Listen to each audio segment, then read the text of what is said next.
Welcome to the GlobeStreet.com Leaders Series. I'm John Salustri, Editorial Director of Incisive Media's Real Estate Group. And I'm here today with Bob White, President and Founder of Real Capital Analytics. Bob, welcome. Thank you. Thanks for coming. Thank you.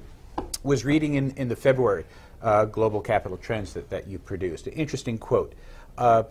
Credible valuations are a lethal weapon in an adversarial market. More so than before? Oh, absolutely. Valuations, appraisals, they're being used now today to determine who owns the asset, who's in charge, with all the different tranche wars going on. Mm-hmm. Instead of before, appraisals were used just to kind of justify, almost pad the files. They really are being transacted upon, and there are, very significant factors that happen because of what they come out. And unfortunately, these valuations are more difficult than ever to be accurate. There's very little transactional evidence. They have a very tough job, the appraisers, in today's marketplace. Mm-hmm. Interesting. There was a quote, you participated, as a matter of fact, in our forum cover story for the current issue on toxic assets. Bernie Hadigan of Marcus & Millichap was also quoted therein. And he predicted what he called a river of distress by summer. How do you see the next few months shaking out? I think he's absolutely correct. I think it's going to be a rather large river. We're already seeing it, the floodwaters start to grow. We're tracking major commercial properties that fall into default or foreclosure.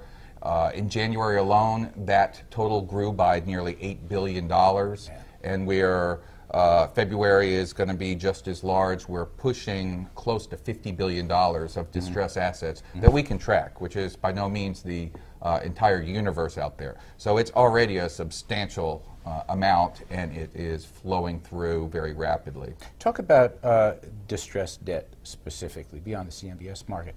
What are we looking at?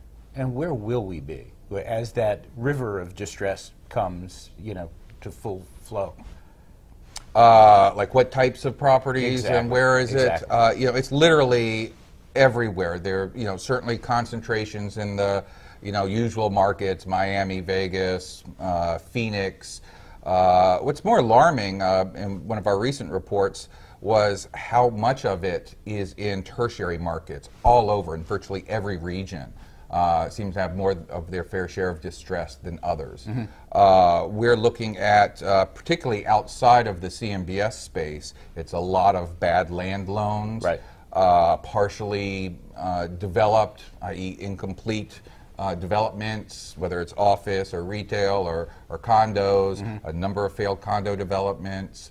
It is the range of assets out there. It's been a little more focused in the apartment and retail sector. We're starting to see the hotel sector gain ground as well. And at the end of the day, I think that we'll be looking at probably more retail and hotel assets in that distress pile. We are out of time for this segment, and I want to thank you for joining us on our Leader Series. Thank you. Appreciate it.